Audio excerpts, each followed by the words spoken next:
مگر وحشت اتنی تھی کہ دعا بھی نہ مانگ سکی۔ تب بھی آیا اماں اسے دروازے میں نظر آئیں۔ ان کے ہاتھ میں ایک چھت تھی، وہ میڈم مصباح کے پاس گئیں۔ ان کے پاس ایک چٹ تھی، وہ میڈم مصباح کے پاس گئیں اور چٹ ان کی طرف بڑھا دی۔ میڈم نے لیکچر روک دیا اور چٹ تھامی۔ محمل بنا پلک جھپکے ان کو دیکھ رہی تھی۔ میڈم مصباح نے چٹ پڑھ کر سر اٹھایا، ایک نگاہ پوری کلاس پر ڈالی، پھر چہرہ مائک کے قریب کیا۔ محمل ابراہیم پلیز ادھر آ جائیں۔ اور اسے لگا وہ اگلا سانس نہیں لے سکے گی۔ وہ جان گئی تھی کوئی مرنے والا نہیں تھا، اب کسی کو نہیں مرنا تھا۔ اس کا نام پکارا جا رہا تھا اور اس کی ایک ہی وجہ تھی، جسے مرنا تھا وہ مر چکا تھا۔ کہیں کوئی اس کا پیارا اوپر چکا تھا۔ وہ نیم جاں قدموں سے اٹھی اور میڈم کی طرف بڑھی۔ آنکھ آنسو بہاتی ہے، دل غمگین ہے، مگر ہم زبان سے وہی کہیں گے جس پہ ہمارا رب راضی ہو۔ اے ابراہیم، بے شک ہم تیری جدائی پر بہت غمزدہ ہیں۔ صدیوں پہلے کسی کے کہے گئے الفاظ کی بازگشت اسے سارے حال میں سنائی دے رہی تھی، باقی ساری آوازیں بند ہو گئی تھیں۔ اس کے کان بند ہو گئے تھے، زبان بند ہو گئی تھی، بس وہ ایک آواز اس کے ذہن میں گونج رہی تھی، آنکھ آنسو بہاتی ہے، دل غمگین ہوتا ہے، دل غمگین ہوتا ہے، دل غمگین ہوتا ہے۔ وہ بامشکل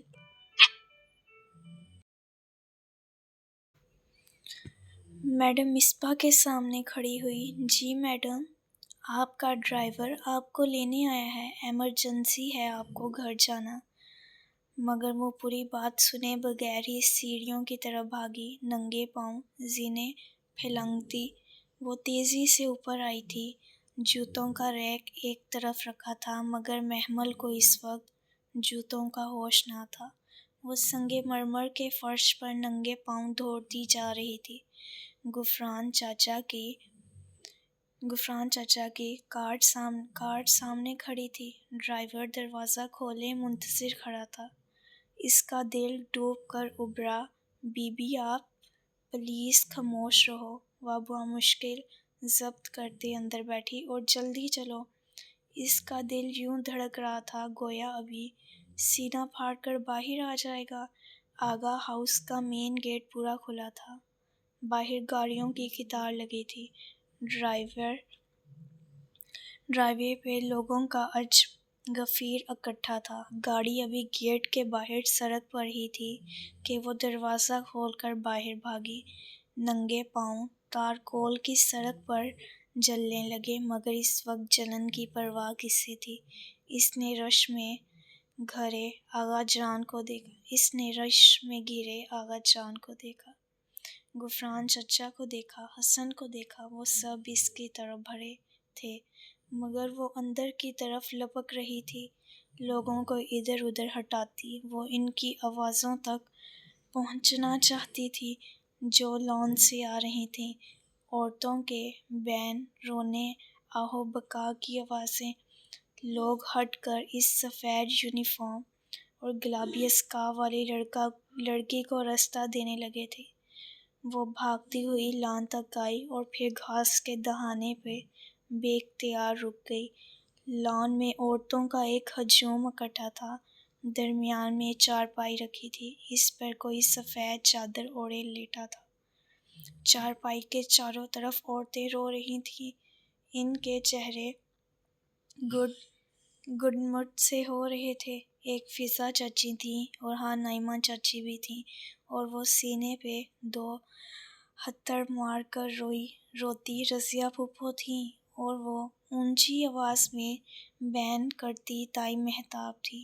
سب تو ادھر موجود تھے، پھر کون تھا اس چارپائی پہ؟ کون تھا وہ؟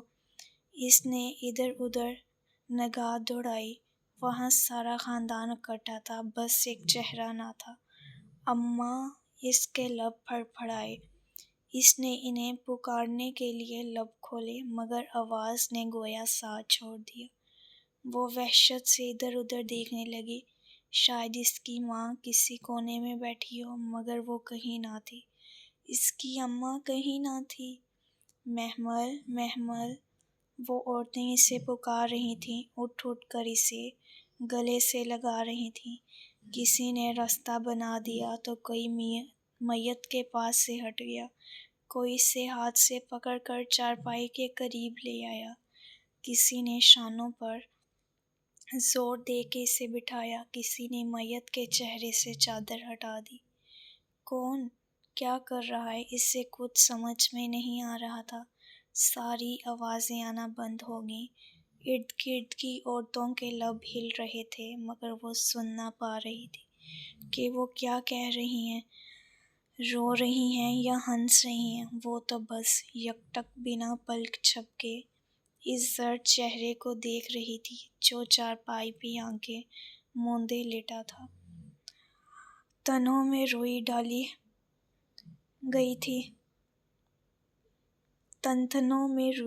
گئی تھی اور چہرے کے گرد سفید پٹی تھی۔ وہ چہرہ واقعی اماں سے بہت ملتا تھا، بالکل جیسے اماں کا چہرہ ہو، اور شاید وہ اماں کا چہرہ ہی تھا۔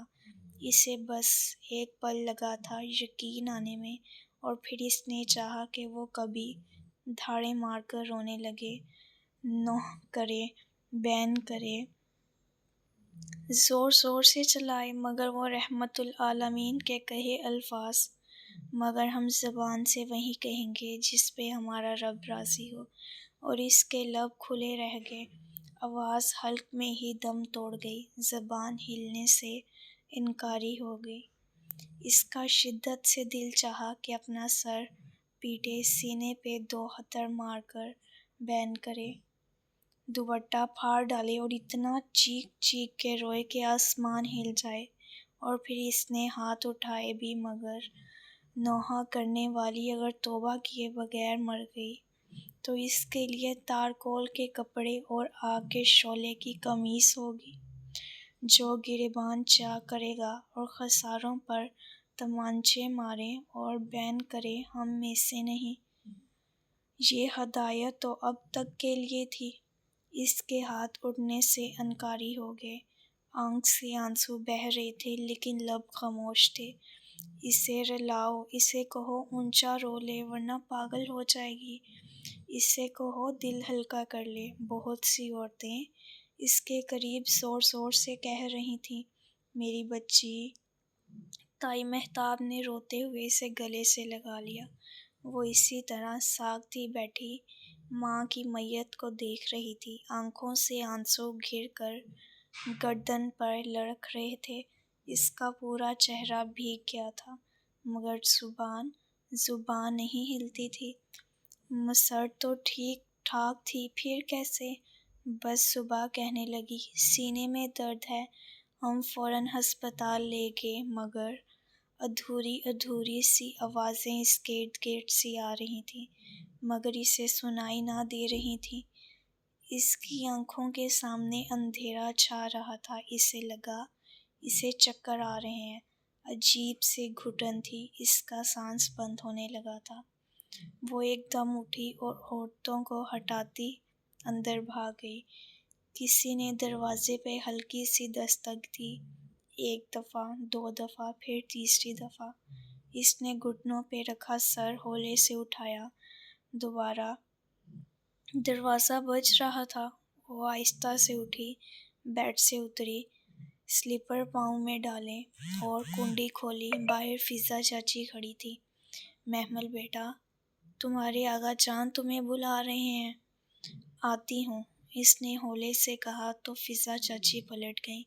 وہ کچھ دیر یوں ہی ادھر کھڑی رہی، پھر باہر آ گئی، سیڑھیوں کے قریب لگے ہوئے آئینے کے پاس سے گزرتی ہوئی۔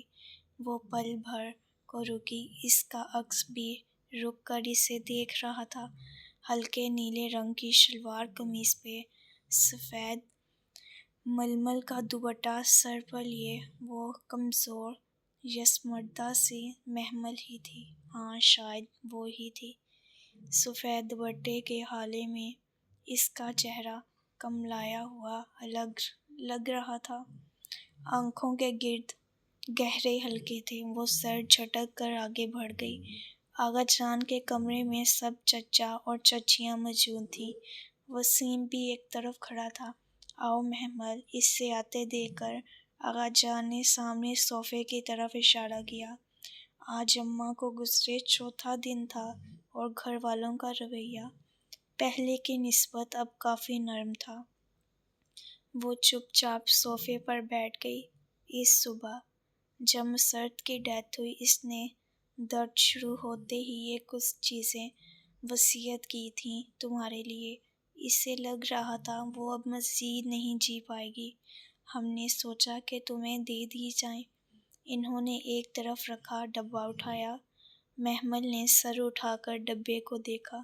یہ ڈبہ اماں کے زیورات کا تھا۔ وہ ہمیشہ اسے تالا لگا کر الماری کے نچلے حصے میں رکھا کرتی تھی۔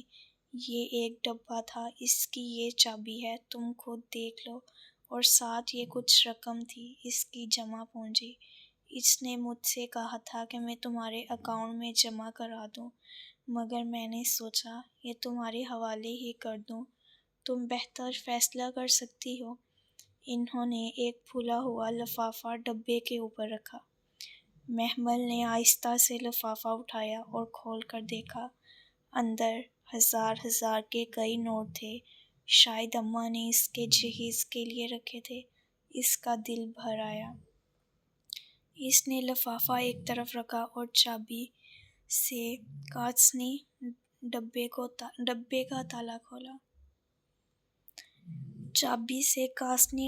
کا تالا کھولا۔ اندر کچھ زیورات تھے، خالص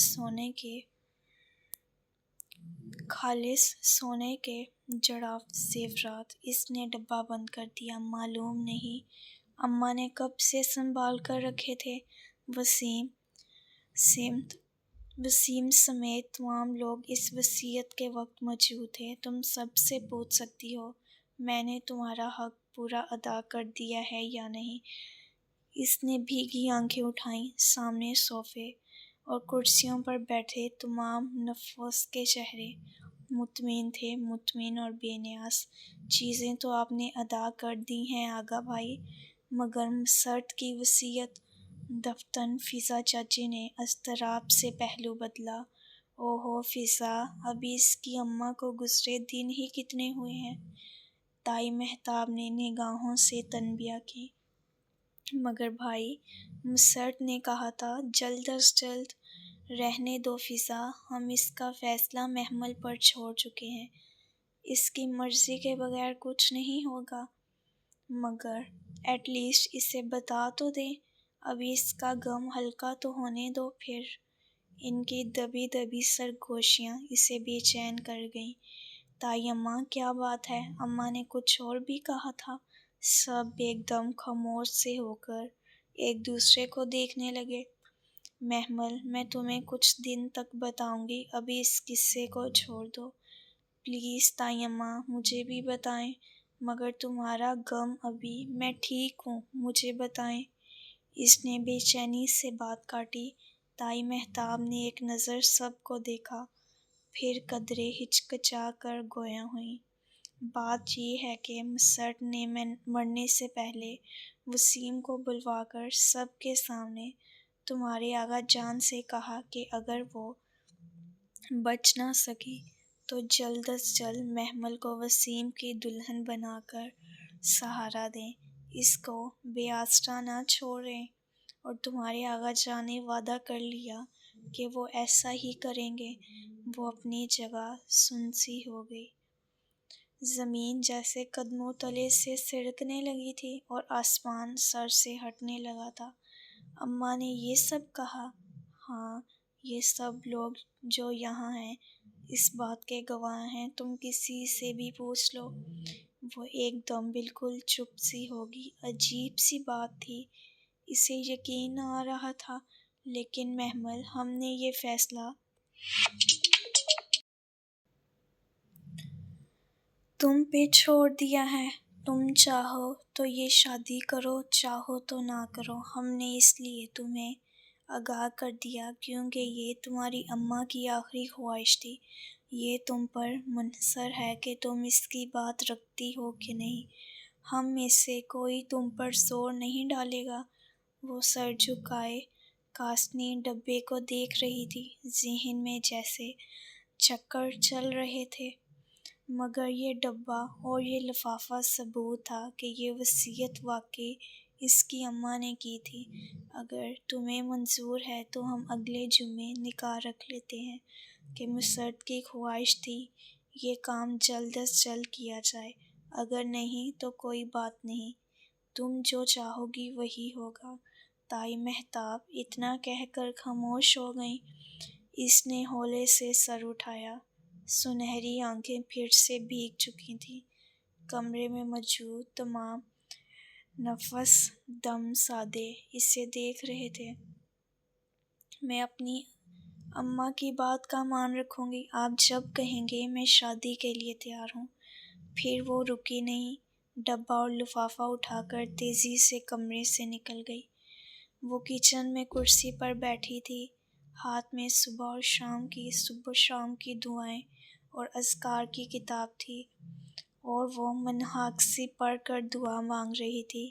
ہم نے صبح کی فطرت اسلام پہ اور کلمہ اخلاص پہ، اور اپنے نبی صلی اللہ علیہ وآلہ وسلم کے دین پہ، اور اپنے باپ ابراہیم علیہ السلام کی ملت پہ، جو یکسو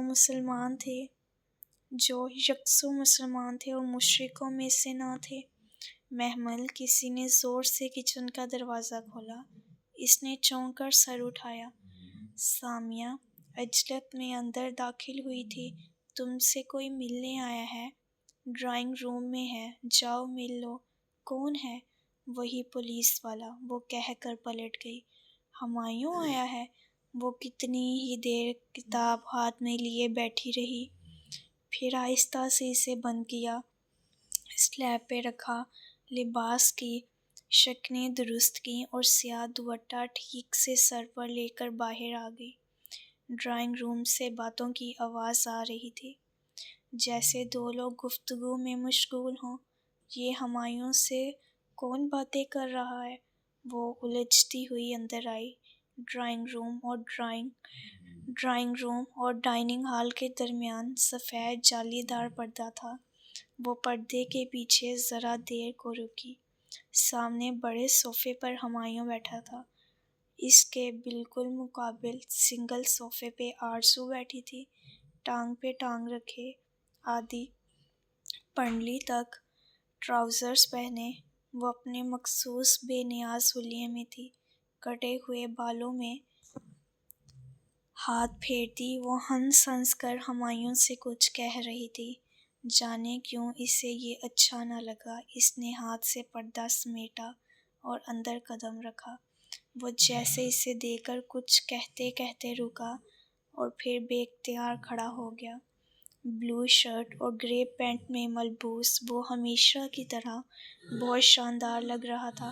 آغا جان اسے پسند نہیں کرتے تھے، مگر پھر بھی اسے اندر آنے دیا گیا، شاید اس لیے کہ اب وہ ان کی بہو بننے والی تھی اور اس کو وہ ناراض نہیں کرنا چاہتے تھے۔ السلام علیکم، وہ آہستہ سے کہہ کر سامنے صوفے پر بیٹھ گئی۔ آرزو کے چہرے پر ذرا سی ناگواری ابھری، جسے ہمایوں نے نہیں دیکھا تھا۔ وہ پوری طرح محمل کی طرف متوجہ تھا۔ مجھے مسز ابراہیم کی ڈیتھ کا پتہ بہت دیر بعد چلا، میں کراچی گیا ہوا تھا، آج ہی آیا ہوں۔ فرشتے نے جیسے ہی بتایا میں آ گیا۔ آئی ایم ویری سوری محمل۔ واپس صوفے پر بیٹھتے ہوئے وہ بہت تعصب سے کہہ رہا تھا۔ محمل نے جواب دینے سے پہلے ایک نظر آرزو کو دیکھا۔ آرزو باجی، آپ جا سکتی ہیں، اب میں آ گئی ہوں۔ ہاں شور۔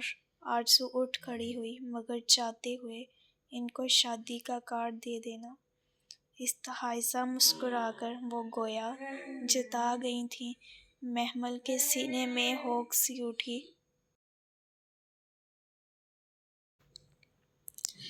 کس کی شادی؟ وہ چونکا تھا۔ محمل کی شادی وسیم کے ساتھ۔ آپ کو نہیں پتا اے ایس پی صاحب؟ اسی فرائیڈے ان کا نکاح ہے۔ آپ ضرور آئیے گا، میں آپ کا کارڈ نکلوا دیتی ہوں۔ ذرا ٹھہریے، وہ خوش دلی سے کہتی باہر نکل گئی۔ کتنے ہی لمحے خاموشی کی نظر ہو گئے۔ یہ کیا کہہ رہی تھی؟ وہ بولا تو اس کی آواز میں حیرت تھی، بے پناہ حیرت۔ ٹھیک کہہ رہی تھی، وہ سر جھکائے ناخن کھرچتی رہی۔ مگر کیوں محمل؟ آپ غالباً تعزیت کے لیے آئے تھے۔ پہلے میری بات کا جواب دو، تم ایسا کیسے کر سکتی ہو؟ میں آپ کے سامنے جواب دہ نہیں ہوں۔